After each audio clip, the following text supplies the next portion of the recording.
What's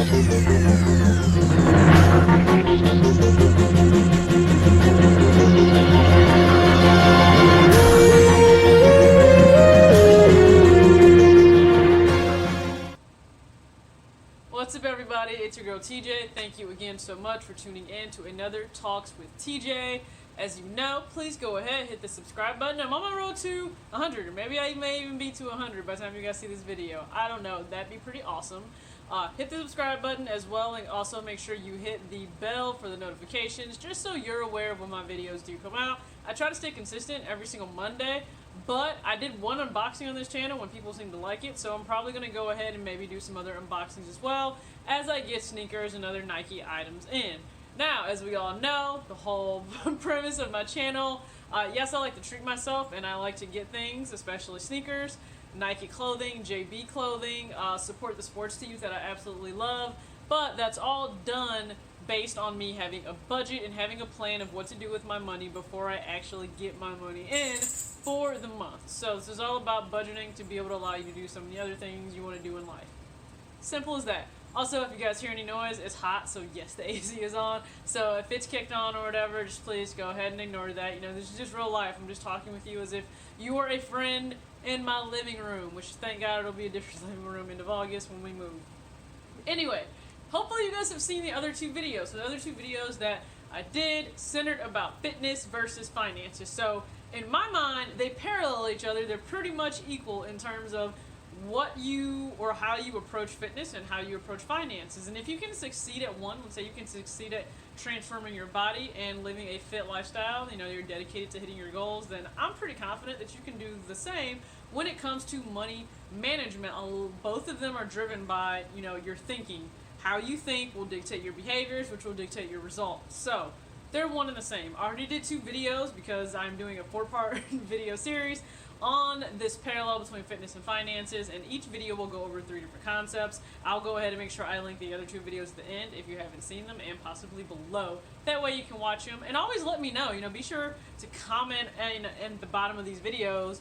Do you see the same parallels that I see, or are they a little bit different, a little bit weird? I have no idea what I'm talking about. I'm just curious to know, okay? This is just kind of how my mind works in terms of two things I absolutely love in fitness and finances. No, this is not a fitness channel. This is just to make this correlation between, you know, fitness and finances for people that may be struggling with one or the other. You are getting me in just like raw post-work comfy form, and the Heather Michigan tee is like one of my favorite tees. It's like so old.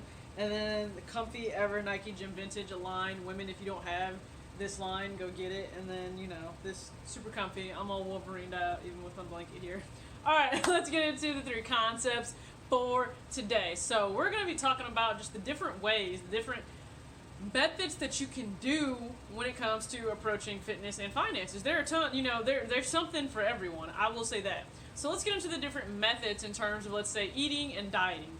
There are so many. And I will be honest when I say most of them are fads. I don't really think that they work that well, but a lot of them are fads. But there are so many ways you can approach eating. Whether you want to do the infamous keto right now, everybody's doing keto. Listen, I am a carb fan, okay? My brain needs carbs. I eat carbs. Please don't think that I don't. I think people get shocked when they find out that I'm super, you know, I'm into fitness and I work out all the time and I watch what I eat, but they think it's weird that I eat carbs. Yeah, I eat carbs. I'm not anti-carb, okay?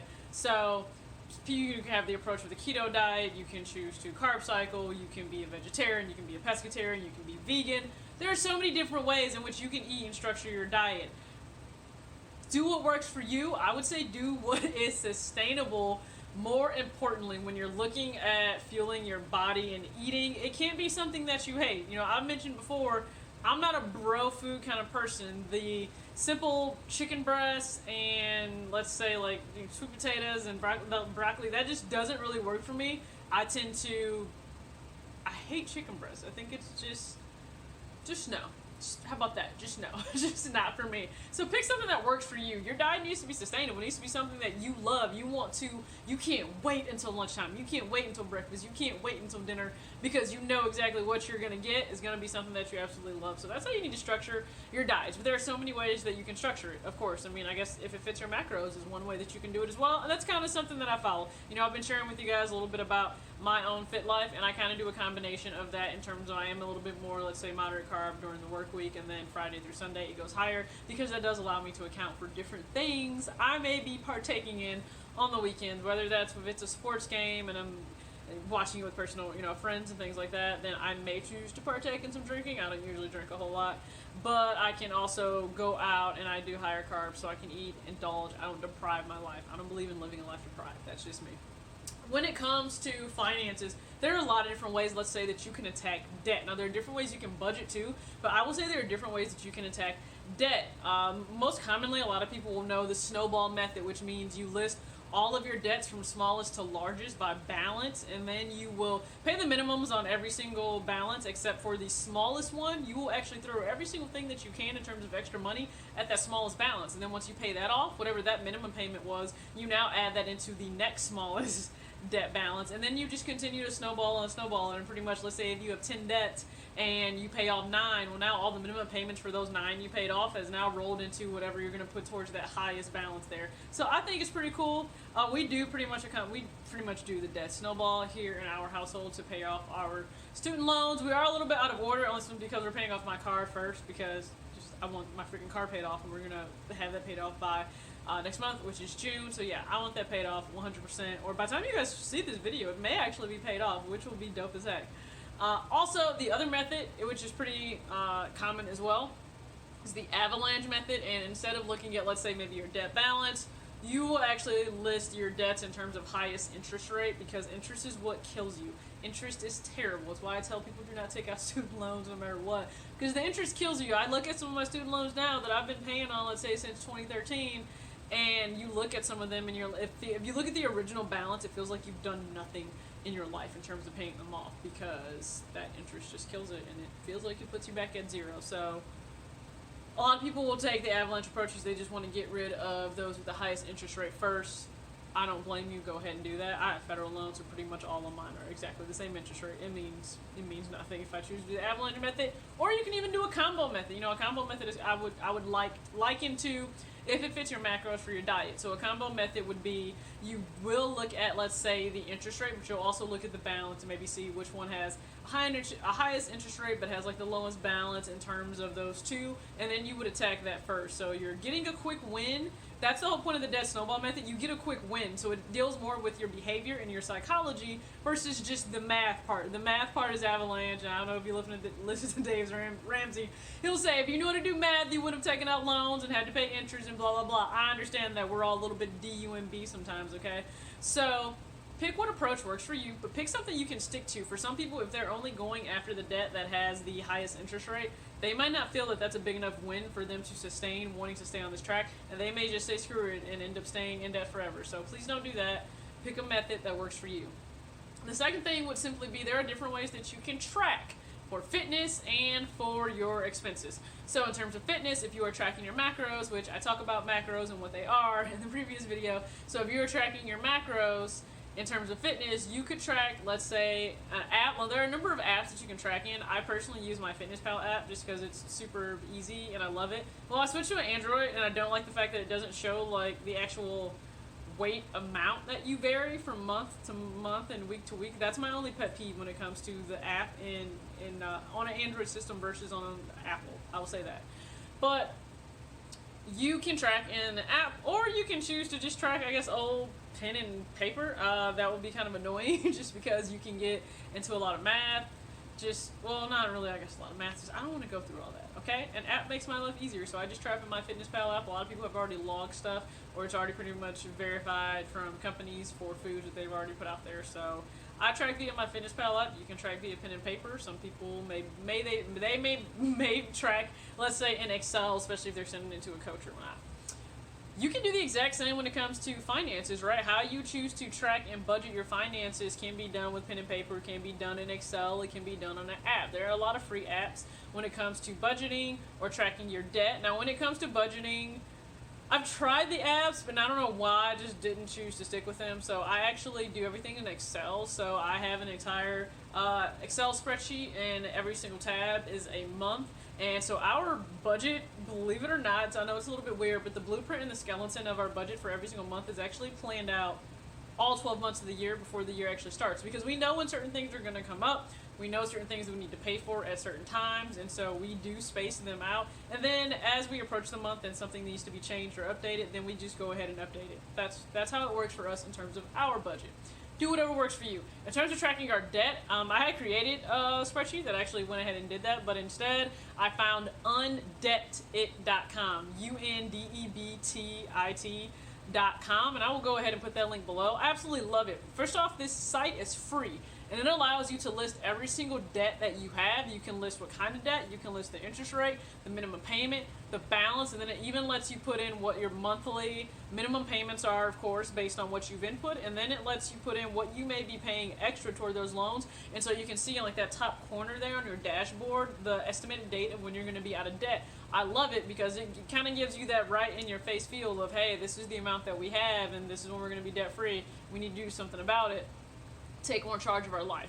How you would like to track, totally up to you, but I think, once again, you have to do something that works for you, something that you know you will stick to. Don't do something that's super complicated. If you hate spreadsheets, don't use spreadsheets. If you're, you could be an older person watching my videos, and maybe you're just not really into apps and doing stuff on your phone. Use pen and paper. It doesn't matter. It has to be personalized and something you will want to stick with. Finally, the worst part about fitness, and sometimes even finances, I guess, is human behavior dictates that we want the quick fix because we don't want to actually try or work hard for anything. It's not just a generational thing, it's just period. How many older people, let's say middle age or baby boomers, do you see they want a quick fix? So in terms of fitness, they want the flat tummy tees. Those don't work. They don't work. They're a sham. They're a load of, I should bleep this out, but shit, that's exactly what they are. They are so terrible. They don't work. How about that? Programs that say you can spot reduce fat, they're terrible too. They don't work. You cannot spot reduce fat, okay? If your body is going to drop body fat, it's going to distribute that based on however it chooses to, or however your genetics are worked up, okay? You can't spot reduce. I can't pick like, oh, I want my arms to be more defined here, so I'm wanting to drop just fat from here, but not fat from my butt. Your body is going to drop fat however it chooses to drop fat, okay? Just understand that. Flat tummy tees, you can pick what you want to drop in terms of body fat.